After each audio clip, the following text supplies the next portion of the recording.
Hello అందరికీ. ఈరోజైతే మేము టెంపుల్కి వచ్చామండి. ఈరోజు స్పెషల్ ఏంటి అనుకుంటున్నారా? ఈరోజైతే కన్నయ్య బర్త్డే అన్నమాట. బర్త్డే కదా, ఇంకా టెంపుల్కి వచ్చాము.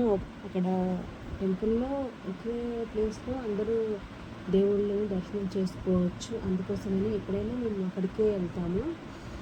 ఆ రోజు ఇంకా చాలా ఎర్లీగా 4 o'clock నిద్ర లేచి ఇంట్లో పనులన్నీ చకచకా కంప్లీట్ చేసేసుకొని ఇంకా పూజ కూడా చేసేసుకొని పిల్లల్ని స్నానాలు చేపించి రెడీ చేసేసుకొని 6:30కి అట్లా మేము టెంపుల్లో ఉన్నామండి. టెంపుల్లో ఇంకా ప్రతిసారి ఎప్పుడు రష్గా రద్దీగా ఉండే టెంపుల్ 6:30కి వెళ్ళాము కదా, ఇంకా ఎర్లీ మార్నింగ్ ఇంకా ఎవరు రాలేదన్నమాట టెంపుల్కి. సో అందుకని ఇంకా చాలా హ్యాపీగా ఫీల్ అయ్యి కన్నయ్య అయితే అసలు అక్కడికి ఇక్కడికి పరిగెత్తుతూ ఉన్నాడు. ఎంత ముద్దు పడిపోతావని చెప్పినా కూడా అసలు వినడం లేదు. అంజు కూడా చాలా ఎంజాయ్ చేసింది ఆ రోజైతే.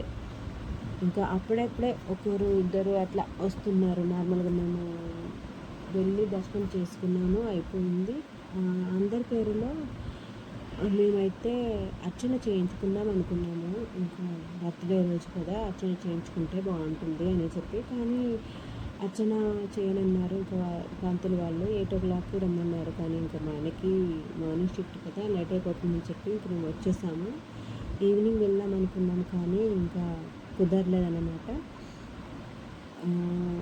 ఇక్కడ ఒకే చోట అందరూ దేవుళ్ళు ఉంటారని చెప్పాను కదా. గణేషుడు ఉంటారు, సంతోషమాత ఉంటుంది, ఇంకా వెంకటేశ్వర స్వామి ఉంటారు, ఇంకా మన ఆంజనేయ స్వామి ఉంటారు, దత్తాత్రేయుడు ఉంటారు, శివుడు ఉంటారు ఇక్కడ, ఇంకా మన సుబ్రహ్మణ్య స్వామి కూడా ఇక్కడే ఉంటుందన్నమాట టెంపుల్. ఇంకా అక్కడే చుట్టుపక్కల మధ్యలో ఒక చెట్టు ఉంటుంది, చుట్టూ అన్ని జంట నాగుల విగ్రహాలు ఉంటాయన్నమాట. ఇంకా నాగల పంచమి, నాగుల చవితి అలాంటి టైంలలో చాలామంది భక్తులు వచ్చి ఇక్కడ పుట్టలకి పాలు పోయడం కానీ, ఇంకా నాగదేవతలని పూజ చేసి వాళ్ళకి అభిషేకాలు చేయడము, నైవేద్యాలు సమర్పించడం ఇలాంటివి చేస్తూ ఉంటారన్నమాట. ఇక్కడ నార్మల్గా ఇక్కడ బయట కూడా శివలింగాలు ఉంటాయి. మనము వాటర్తో అభిషేకం చేయొచ్చు అన్నమాట. ఎవరైనా చేయొచ్చు, పిల్లలు కానీ పెద్దవాళ్ళు కానీ ఎవరైనా సరే.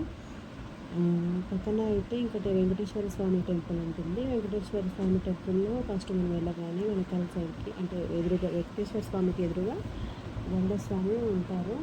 గరుడ స్వామి ఆ దీపంలో ఆయిల్ పూస్తే మనకి గండాలన్నీ తొలగిపోతాయనే ఒక నమ్మకము, మన అమ్మమ్మ వాళ్ళ కాలం నాటి నమ్మకం అన్నమాట అది.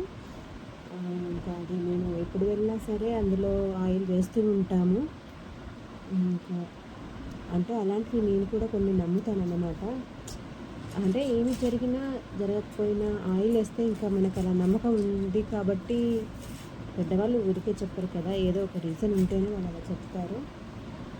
అందుకని నేను కూడా ఇంకా దాన్ని ఫాలో అవుతాను అన్నమాట. ఇంకా వెంకటేశ్వర స్వామి టెంపుల్లో ఇక్కడ రైట్ సైడ్ అయితే అమ్మవారు ఉన్నారు, ఆండాల అమ్మవారు. లెఫ్ట్ సైడ్ అయితే లక్ష్మీ అమ్మవారు ఉన్నారన్నమాట. ఇంకా వీళ్ళందరినీ దర్శనం చేసుకొని తిరిగేసి వచ్చాము.